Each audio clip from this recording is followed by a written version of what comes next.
ஐயாவை பற்றி அவருடைய நினைவுகளை பற்றி பகிர்ந்துக்கிறதுல எனக்கு உண்மையிலேயே ரொம்ப மன மகிழ்ச்சியாக இருக்கேன். நான் 1980 திருச்சி சாரதாசில் ஐயாவை பார்த்து அங்கேயே அன்றைக்கு சேர்ந்த அன்றைக்கே நான் வேலையில் ஜாயின் பண்ணிட்டேன். அவர் அன்னியிலேருந்து நான் 2020 வரைக்கும் நான் அங்கே வேலை செஞ்சேன். அது வரைக்கும் என்னை அவருடைய சொந்த மகனை மாதிரி தான் அவர் என்னை ட்ரீட் பண்ணார். ஒரு ஸ்டாஃபு முதலாளிங்கிற ஒரு இதே கிடையாது அவர்கிட்ட. எல்லா நேரமும் ரொம்ப அன்பாக அனுசரணையாக இருப்பார். திருச்சியிலே நீங்கள் எங்கே தங்குவீங்க, உங்களுக்கு வீடு கிடைக்கிற வரைக்கும் எங்கள் வீட்டில் இருங்கன்னு சொல்லி அவர் வீட்டிலே இருந்து அங்கேயே நான் சாப்பிட்டுட்டு அங்கேயே ஒரு மாதம் அங்கே இருந்தேன். அதுக்கப்புறம் அவரே என்னை கூட்டிகிட்டு ஒவ்வொரு இதாக பார்த்து, இது நல்லா இருக்குமா, உங்களுக்கு நல்லா இதாக இருக்குமா, சின்ன வயசாக இருக்கீங்க, உங்களுக்கு அம்மா அப்பாவெல்லாம் விட்டுட்டு வந்திருக்கீங்க, என்னை நம்பி வந்திருக்கீங்க, உங்களை நல்லபடியாக நான் பார்த்துக்கணும்னு சொல்லி ஒவ்வொரு ரூமாக பார்த்து நல்ல ரூமு நல்ல இதாக எனக்கு கொடுத்தாரு. அதே மாதிரி அப்போ அங்கே சாப்பாடு திருச்சியில் நான் ஐயர்னால எனக்கு அந்த புழுங்கரிசி அதெல்லாம் எனக்கு செட் ஆகாது அப்படிங்கிற மாதிரி சொன்னேன். அதுக்கு உடனே அவர் நான் வேறு சமையலால் வச்சு உங்களுக்கு தனியாக சைவம் பச்சரிசி வச்சு நான் செய்கிறேன் நானுன்னு சொல்லி அந்த மாதிரியே செஞ்சார். அங்கே ஒரு 3 இயர்ஸ் இருந்தேன். அதுக்கப்புறம் சென்னையில் சாரதாஸ் கிளை இருந்தது.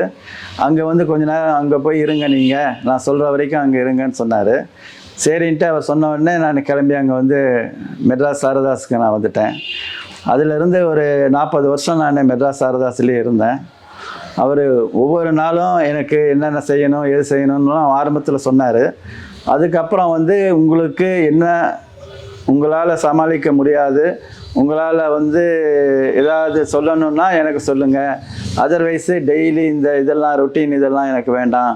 ஏதாவது எமர்ஜென்சி, ஏதாவது நல்ல விஷயம், யாராவது நல்லவங்க வந்தாங்க, அந்த மாதிரி கஸ்டமர் ஏதாவது ஒரு நல்ல கஸ்டமர் வந்தாங்க, அவங்கள நான் பேசணும்னு நினச்சிங்கன்னா என்னை கான்டாக்ட் பண்ணி சொல்லுங்கள். அதர்வைஸு நைட்டு டெய்லி நான் கடை மூடுறதுக்கு முன்னாடி ஒரு தடவை பேசிட்டு இது பண்ணுவேன். ஏன்னா அவர் திருச்சியில் ரொம்ப பிஸியாக இருந்தனால அவரை நான் அடிக்கடி டிஸ்டர்ப் பண்ணுறதில்ல. பர்ச்சேஸுன்னு பொறுத்த வரைக்கும் அவர் திருச்சியில் பெரிய லெவலில் குவான்டிட்டி இது பண்ணுவாங்க. சென்னை சாரதாஸ் ரொம்ப சின்னதாக இருந்தது அப்போது. அதனால் திருச்சியிலேருந்தே நாங்கள் பட்டு சேரீ மற்றதெல்லாம் அங்கே திருச்சியில் வாங்குறதே நாங்கள் இது பண்ணிப்போம். மெட்ராஸில் இந்த குடோன் ஸ்ட்ரீட்டில் எங்களுக்கு இந்த மில் கூட்ஸு, இந்த சில ஐட்டம், இந்த வேஷ்டி அதெல்லாம் சேலத்தில் இருந்தோம். சென்னையில் எது வாங்க முடியுமோ அது மட்டும்தான் நாங்கள் வாங்குவோம். மீது எல்லாமே எங்களுக்காகவே அவங்களும் பர்ச்சேஸ் பண்ணி எங்களுக்கு அனுப்பிச்சிருவாங்க. நாங்கள் அதனால் நல்ல திருச்சி மாதிரி அந்த ரேட்டுக்கே விற்க முடிஞ்சது. சென்னை சாரதாஸை பொறுத்த வரைக்கும் ரெகுலர் கஸ்டமர்ஸ் ரொம்ப ஜாஸ்தி. ஒரு தடவை வந்தாங்கன்னா திரும்ப அவங்க கண்டிப்பாக வருவாங்க. அந்த அளவுக்கு எல்லாருமே அவர் சொல்லி கொடுத்துருக்காரு. நல்லா உபசரணையாக இருக்கணும், கோபப்படக்கூடாது, எல்லாரும் பொறுமையாக பதில் சொல்லணும், பொறுமையாக இது பண்ணணும்னு நிறைய ட்ரைனிங் கொடுத்துருக்காரு. அதுபடியே நானும் எனக்கு கீழே இருக்கிற ஸ்டாஃப்ஸுக்கெல்லாம் சொல்லி எல்லாருமே ஒரு குடும்பம் மாதிரி எல்லாம் இருந்து நல்லா இதாக நடத்திட்டு வந்தோம். இந்த மாதிரி 40 வருஷம் நல்லபடியாக நடந்துட்டு வந்தது. அப்புறம் நடுவில் எனக்கு ஏதாவது உடம்பு சரியில்லை இது சரியில்லைன்னா உடனே அவருக்கு சொன்னானாக்கா அவரே அங்கேருந்து டாக்டர்லாம் பார்த்து இந்த டாக்டரை போய் பாருங்கள், இவரை இது பண்ணுங்க அப்படின்னு சொல்லி சொன்னார். ஒரு தடவை கால் பிளாடரில் ஸ்டோன் வந்துடுச்சு, ஆப்ரேஷன் செய்யணும்னு சொல்லி எனக்கு ஒரு 30 வயசு அப்படி இருக்கும்போது அந்த ப்ராப்ளம் வந்தது. அதுக்கு உடனே நீங்கள் ஆப்ரேஷன் செய்ய வேணாம், நான் சொல்கிற டாக்டரை போய் பாருங்கள், ஃபாரின்ல இருந்து உங்களுக்கு இது வருது, அந்த இன்ஜெக்ஷன் இது மாதிரி இருக்கும், அதை இது பண்ணிங்கனாக்கா ஸ்டோன் கரைஞ்சிரும், இதுக்காக ஆப்ரேஷன் பண்ணி உடம்பை கெடுத்துக்க வேணான்னு அவர் அட்வைஸ் பண்ணார். அதே மாதிரி ஃபாரின்லேருந்து அந்த இன்ஜெக்ஷன் இதை வாங்கி டியூப்பை வாங்கி அனுப்பிச்சார். அது டாக்டர் இது பண்ணி இன்னி தேதி வரைக்கும் எனக்கு கால் பிளாடரில் எந்த ப்ராப்ளமும் கிடையாது. இந்த மாதிரி ஒன்றொன்றும் அவர் பார்த்து இது பண்ணுவார். எங்கள் குடும்பத்தில் கல்யாணம் விசேஷம் எதாக இருந்தாலும் அவர் முன்னின்று வருவார், எல்லாம் நல்லபடியாக செஞ்சு கொடுப்பாரு. அதே மாதிரி எங்கள் ஃபாதர் முதல்ல இறந்தப்போ நேரில் இது பண்ணிட்டு ஆறுதல் சொல்லிட்டு போனார். அதுக்கப்புறம் ஒரு 10 வருஷம் கழிச்சு மதர் இறந்தப்போ அப்பவும் வீட்டுக்கு வந்து ஆறுதல் சொல்லி இதை பண்ணிட்டு போனார். எங்களுக்கு வந்து வெளியே வேலை செய்கிறோம், நாங்கள் வந்து ஒரு கம்பெனியில் வேலை செய்கிறோங்கிற ஒரு இதே நினைவே இருக்காது எங்களுக்கு. எங்கள் வீட்டில் இருக்கிற மாதிரியே தான் கடையிலையும் இருப்போம், கடையில் இருக்கிற மாதிரியே தான் வீட்லேயும் இருப்போம். அந்த அளவுக்கு எங்களுக்கு வந்து நல்ல முழு சுதந்திரம் கொடுப்பாரு, அன்பு ஆதரவு எல்லாமே செய்வார். என்ன கஷ்டம் வந்தாலும் அதை இமீடியட்டாக அவர் வந்து தீர்த்து வச்சிருவார். அதனால் கவலை இல்லாமல் நாங்கள் இருந்தோம். இந்த 40 வருஷம் அது முடிஞ்சு என் சன்னு ஃபாரினுக்கு போகணும், யூஎஸ் போகணுங்கிற ஒரு இது வரும்போது நான் வந்து அங்கே 2-3 வருஷம் ஆகும் அவங்க ரிட்டர்ன் வர்றதுக்கு. குடும்ப சூழ்நிலை காரணமாக நான் வந்து இங்கே தனியாக இருக்க முடியாதுங்கிறதுனால நான் யூஎஸ் போகணுங்கிற இது அவர்கிட்ட சொன்னேன். அவர் சரி வேறு இது நான் ரெடி பண்ணிவிட்டு சொல்கிறேன், அது வரைக்கும் இருங்கன்னு சொன்னாங்க. அதே மாதிரி அது 1 வருஷத்துக்கு மேலே ஆச்சு, இன்னும் இது நல்ல இதாக அமையல, இருங்கன்னாரு. சரி அவர் சொல்கிற வரைக்கும் நானும் இருந்தேன். கடைசியில் வந்து அவர் சொன்னார், இல்லை உங்களை மாதிரி நம்பிக்கையான ஆள் வந்து எனக்கு கிடைக்கல, அதனால் நீங்கள் என்ன பண்ணுறீங்க, வந்து மெட்ராஸ் கடையை வந்து இது பண்ணிவிட்டு திருச்சியில் வந்து இந்த ஸ்டாக் எல்லாம் இது பண்ணிவிட்டு அக்கௌண்ட்ஸ் எல்லாம் எல்லாம் ரெடி பண்ணி கொடுத்துருங்க. ஆடிட்டுக்கு போகிற மாதிரி இருக்கணும், போய் உடனே இதாகிற மாதிரி எல்லா இது பண்ணணும். பிஎஃப், இஎஸ்ஐ, பேங்க் அக்கௌண்ட்டு எல்லாமே நீங்கள் கிளியர் பண்ணி கொடுத்துட்டு தயவுசெய்து போங்கன்னாரு. என்ன இப்படி சொல்கிறீங்க, நீங்கள் சொன்னால் நான் நிச்சயம் செய்வேன்ட்டு. எனக்கு என்னென்னா 40 வருஷம் வேலை பார்த்து கடை வந்து லாபகரமாக நடக்கும் போதே அதை வந்து க்ளோஸ் பண்ணுறதுக்கு ரொம்ப வருத்தமாக இருந்தது. அதை பற்றி ஃபீல் பண்ணாதீங்க, நீங்கள் உங்களை நான் அனுப்புறதுக்கே எனக்கு கஷ்டமாக இருக்குது, நீங்கள் என்ன கடையை பற்றி இப்படி இது பண்ணுறீங்கன்னு மாதிரி ரொம்ப இது பண்ணார். அதனால் எனக்கு முடியாமல் என் மனபாரத்தோடு தான் நான் செஞ்சேன். இருந்தாலும் அதுக்கு பின்னாடி அவங்களுக்கு எந்த ப்ராப்ளமும் வரக்கூடாது அப்படின்ட்டு எல்லாமே நல்ல விதமாக முடிச்சு கொடுத்துட்டு நான் கிளம்பி போனேன். அவர் சொன்னார், நீங்கள் எங்கள் ஃபேமிலி மெம்பரு, ஸ்டாஃபு கிடையாது, உங்களை வந்து பிரியறதுக்கு நாங்கள் தான் வந்து ரொம்ப கஷ்டமாக இருக்குது. உங்கள் சூழ்நிலை எனக்கு புரியுது, நீங்கள் வந்து சென்னையில் கண்டினியூஸாக 3 வருஷம் இருக்க முடியாது, அதனால் நான் அனுப்புகிறேனே தவிர மற்றபடி உங்களை அனுப்புறதுக்கு எனக்கு ஒரு % கூட எனக்கு இது கிடையாது அப்படின்னு சொன்னார். அதே மாதிரி எப்போ அவரை பார்க்க போனாலும் முதல் வார்த்தை சாப்பிட்டீங்களான்னு கேட்பார். இல்லை முகவாட்டமே ஒரு மாதிரியாக இருக்கே, சாப்பிடல நீங்கள் அப்படின்னு சொல்லி உடனே சாப்பிட்டு வாங்கன்னு சொல்லி உடனே பையனை கூப்பிட்டு உடனே சாப்பாடு போட்டு அப்புறம் வாங்கன்னு சொல்லி அனுப்புவார். அதே மாதிரி கிளம்பணுன்னா உடனே காரை கொடுத்து நீங்கள் காரில் தான் போகணுன்னு சொல்லுவார். திருச்சிக்கு எப்போ வரணும் அப்போல்லாம் சமயபுரம் கோயில் கோயில் எல்லாத்துக்கும் இது பண்ணுவார். அதே மாதிரி மெட்ராஸில் வந்து அவர் முதல்ல திருச்சியில் சாரதாஸ் 1969 அவர் இது பண்ணிவிட்டு மெட்ராஸுக்கு வரும்போது பார்சாரதி கோயிலுக்கு அடிக்கடி வருவார். அப்போது இந்த பார்சாரதி கோயிலில் இந்த தேங்காய் பழம் விற்கிற அந்த கடைக்காரம்மா வந்து, என்ன நீங்கள் திருச்சியில் கடை வச்சுருக்கீங்க, மெட்ராஸில் என்ன கடையை வைக்கலையேன்னு அடிக்கடி அவங்கள கேட்பாங்களாம். அதுக்கு வந்து அவர், இல்லை இன்னும் வந்து ஆண்டவன் வந்து எனக்கு இது கொடுத்தா நான் நிச்சயம் மெட்ராஸில் வைக்கிறேன்னு சொல்லி சொன்னார். அதே மாதிரி ஒரு வருஷம் 2 வருஷம் அவர் இங்கே வந்து போகும்போது வந்து ஒரு மெட்ராஸில் மவுண்ட் ரோடில் ஒரு இடம் இருக்குன்னு சொல்லி யார் மூலமாக ஒரு தகவல் வந்தது. உடனே வந்து அவர் வந்து பார்த்து முடிச்சுட்டு அந்த அம்மாக்கிட்ட வந்து தேங்க்ஸ் பண்ணார். தேங்க்ஸ் பண்ணி அவங்களுக்கு சேரீ இதெல்லாம் கொடுத்து மரியாதை பண்ணிவிட்டு, அதோடு இல்லை, அவர் எப்போ சென்னைக்கு வந்தாலும் அந்த பார்சாரதி கோயில் போகும்போது அந்த அம்மா கிட்ட ஒரு 4000 ரூபா 5000 ரூபா பணம் கொடுக்காம அவர் போக மாட்டார். ஏன்னா நீங்கள் சொல்லி தானம்மா எனக்கு இந்த மெட்ராஸ் கடையே வந்ததுன்ட்டு அவர் அதிலெல்லாம் ரொம்ப இதாக இருப்பார். கோயிலுக்கெல்லாம் போனாக்க இந்த அர்ச்சகர் அங்கே இருக்கிற பணியாளர் யாரையுமே அவர் விட மாட்டார், எல்லாருக்கும் பணம் கொடுப்பாரு.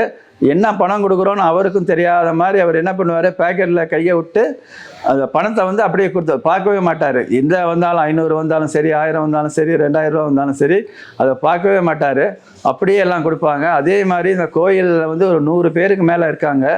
எல்லாருக்குமே வருஷம் தீபாவளிக்கு எல்லாருக்கும் ட்ரெஸ்ஸு. அவர் வந்து முதல்ல வேஷ்டி கொடுத்துட்டு இருந்தோம். அவர் என்ன சொல்கிற, வேஷ்டி மட்டும் கொடுக்கக்கூடாது, வேஷ்டி கொடுக்கணும், துண்டு கொடுக்கணும், ஷர்ட்டு கொடுக்கணும், வீட்டில் கேளுங்க, அவங்க லேடிஸ் இருந்தாங்கன்னா அவங்களுக்கு சாரீ ஜாக்கெட் கொடுக்கணும் அப்படின்னு சொல்லுவார். ஒவ்வொருத்தரையும் தீபாவளிக்கு முன்னாடி ஒரு 4-5 சூட்கேஸில் இந்த சாரீஸு இது வேஷ்டி எல்லாம் எடுத்துகிட்டு வந்து டிக்கியை திறந்து நிற்பார். கூட்டம் ஒரு 500-1000 பேருக்கு மேலே வந்து மோதுவாங்க. இந்த பண வசதி இல்லாதவங்கெல்லாம் வந்து எல்லாருக்கும் கொடுப்பாரு. அவங்களுக்கு கொஞ்சம் பேர் கொடுக்க முடியலன்னா நான் வந்து நாளைக்கு வந்து நான் தரேன், இந்த நேரத்துக்கு வரேன், நீங்கள் இங்கே வெயிட் பண்ணுங்கன்னு சொல்லி திரும்ப மறுநாள் வந்து எல்லாருக்கும் கொடுப்பாரு. அதே மாதிரி பலகாரம் கொடுக்கறது இது கொடுக்கறதெல்லாம் அவருக்கு நிகர் வந்து அவர் தான். அவர் எவ்வளோ செய்யணுமோ, வள்ளல்னா ஒரு இதாக சொல்ல முடியாது, அதுக்கு மேலே வள்ளலுக்கு மேலே வள்ளலாக அவர் விளங்குவார். பார்த்தசாரதி கோயில்னால் அவருக்கு வந்து ரொம்ப உயிர். சென்னைக்கு வந்தாருன்னா பார்த்தசாரதி கோயில் பார்க்காம அவர் போகவே மாட்டார். பார்த்தசாரதி கோயிலில் அவர் சொல்லுவார், மெட்ராஸ் கோயில் வந்து மெட்ராஸ் கடை வந்து பார்த்தசாரதி கடை, திருச்சி கடை வந்து சமயபுரத்து அம்மா கடை, எனக்கு வந்து எதுவும் கிடையாது, ஆண்டவன் வந்து என்னை சும்மா பார்த்துக்கடான்னு சொல்லி என்னை அனுப்பிச்சிருக்காரு.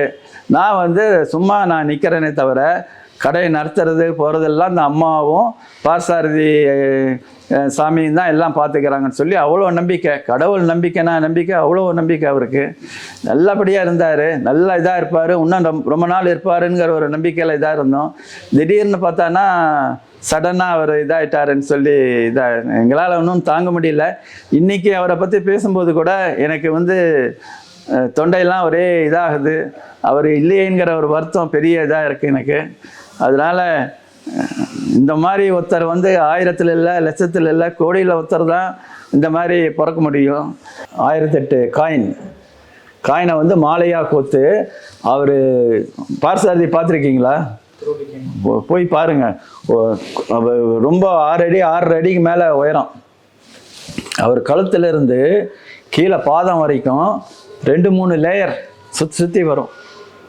எல்லாமே சஹஸ்ரநாமம் வந்து சொல்கிறது போயிடுவாங்க. இவர் செஞ்சது சஹஸ்ரநாமம் அப்படியே அவர் உடம்புல அப்படியே இருக்குது. திருவேற்காடு கோயிலில் இதாக பண்ணியிருக்காரு. அங்கே வந்து தீப அலங்காரம், தீபம் இது உள்ள அந்த செட்டு எல்லாமே அவர் பித்தளையில் செஞ்சு இது பண்ணியிருக்காரு.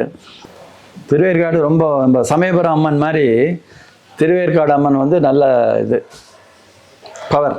அந்த மாதிரியே திருவேற்காடு மாரியம்மன், சமயபுரம் மாரியம்மன் அந்த இதில். திருச்சியில் அவர் ஆயிரக்கணக்கான கோயில் சொல்லியிருக்கிறாரு. அவர் என்ன சொல்வார், ஆண்டவன் ஒவ்வொருத்தருக்கும் ஒரு வேலை கொடுக்குறாரு. சில பேர் என்ன பண்ணுவாங்க, ஏழைங்களுக்கெல்லாம் சாப்பாடு அன்னதானம் பண்ணிகிட்டே இருப்பாங்க. சில பேர் இந்த ஏழைங்களுக்கு படிக்கிறதுக்கு ஹெல்ப் பண்ணிகிட்டே இருப்பாங்க.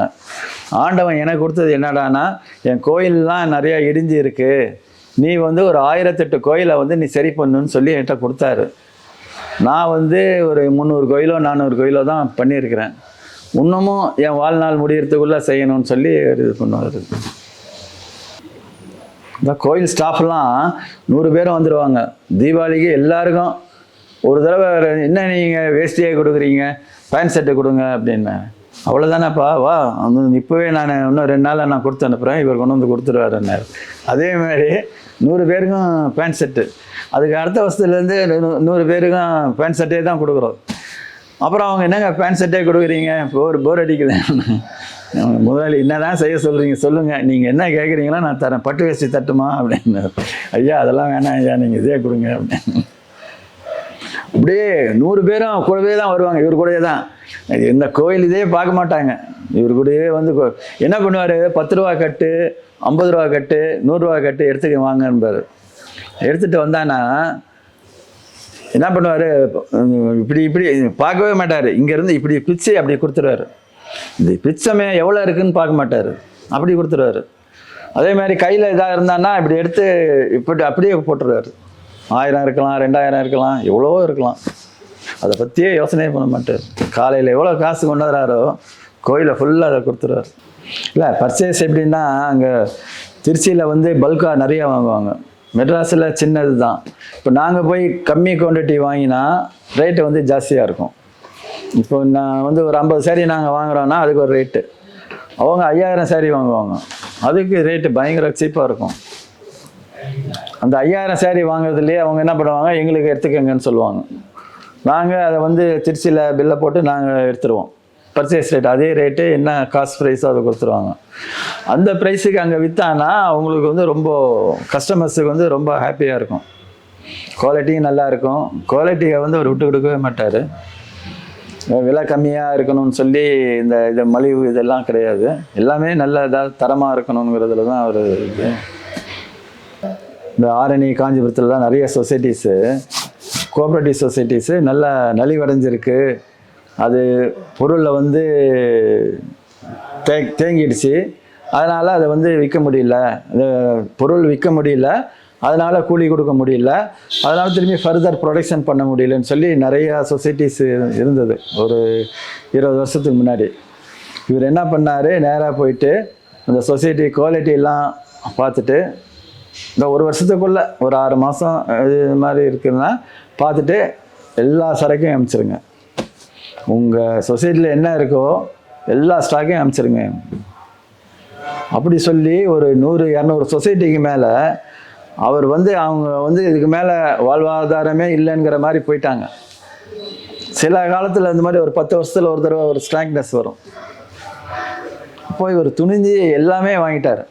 ஆரணி, காஞ்சிபுரம், அப்புறம் இந்த விழுப்புரம் பக்கத்தில் அதெல்லாம் இருக்கிற கோஆப்ரேட்டிவ் சொசைட்டிஸு கொஞ்சம் நலிவடைஞ்சிருச்சு. அதை வந்து எல்லாம் இவர் இது பண்ணி அந்த 200-300 சொசைட்டியும் வாழ வச்சு அவங்க திரும்பி பழையபடி நல்ல பொசிஷனுக்கு வர அளவுக்கு இவர் ஹெல்ப் பண்ணார். ஹெல்ப் பண்ணால் இதுதானே பண்ண முடியும், இவர் போய் பணம் கொடுக்க முடியாது, அது சொசைட்டிலையும் அது வந்து அக்கௌண்ட்டில் எடுத்துக்க மாட்டாங்க. அதனால் இவர் வந்து அங்கே இருக்கிற பொருளை வந்து வாங்கி அவங்களுக்கெல்லாம் நல்ல இது கொடுத்தார் லைஃப்.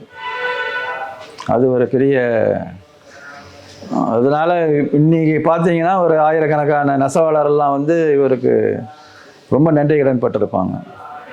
அதே மாதிரி வாரணாசி எங்கேயோ போனாக்கா அவங்க போய் பார்ப்பார், குவாலிட்டி இவருக்கு சூட்டபிள் ஆச்சுன்னா இல்லை நல்லா இருக்குன்னா எவ்வளோ சேலை இருக்குது, எவ்வளோ 5000 இருக்கா 10,000 இருக்கான்னு கேட்பார். அவர் இருக்குது சார்னா சரி எல்லாத்தையும் அனுப்பிச்சிடு அப்படின்ட்டு எல்லாம் பேக் பண்ணி அனுப்பிச்சிடுவார். பேமெண்ட்டு 1 வீக்குள்ளே அனுப்பிச்சிடுவார். அந்த சேரீ விற்குதா விற்கலையா அதெல்லாம் கவலைப்பட மாட்டார். ஆனால் ஆண்டவன் அருளில் அது எல்லாமே போயிடும். எவ்வளோ சேரீ இவர் வாங்கினாலும் பர்ச்சேஸ்னால் இவரை மாதிரி பர்ச்சேஸ் வந்து யாருமே பண்ண முடியாது. அந்த அளவுக்கு, அதாவது இவங்களும் ஹாப்பியாக இருப்பாங்க, கொடுக்குறவங்களும் ரொம்ப ஹாப்பியாக இருப்பாங்க, இவரும் ரொம்ப ஹாப்பியாக தான் வாங்குவார். அதனால் ரொம்ப அடித்து பிடிச்சி விலையை குறைச்சி வாங்கணும் அப்படிங்கிற எண்ணம் இவர் கிடையாது. இவருடைய எண்ணம் என்னென்னா குவாலிட்டியாக இருக்கணும். அதில் வந்து நாளைக்கு சொல்லுவார், ஏதாவது சாயம் போச்சுன்னா எல்லாத்தையும் மூட்டைக்கிட்ட அனுப்பிச்சிடுவேன் அப்படின்பாரு. சரிங்க சரிங்க ஐயான்னு சொல்லி அவங்க இது பண்ணுவாங்க. எந்த ஊருக்கு போனாலும் அந்த ஊரில் இருக்கிறது எல்லாமே இவர் நல்லா பார்த்து பர்ச்சேஸ் இவர் தான். இவர் வாங்கி கடையில் வந்து வச்சா குடோன்லாம் ரொம்ப ஒழியும், அந்த அளவு ஸ்டாக் இருக்கும். ஆனால் அது 6 மாதத்துல திரும்பி எல்லாமே காலியாக இருக்கும். அந்த அளவு எல்லாம் விற்று எல்லாம் அவர் நல்ல மனசு வந்து அவருக்கு தங்கமான மனசு.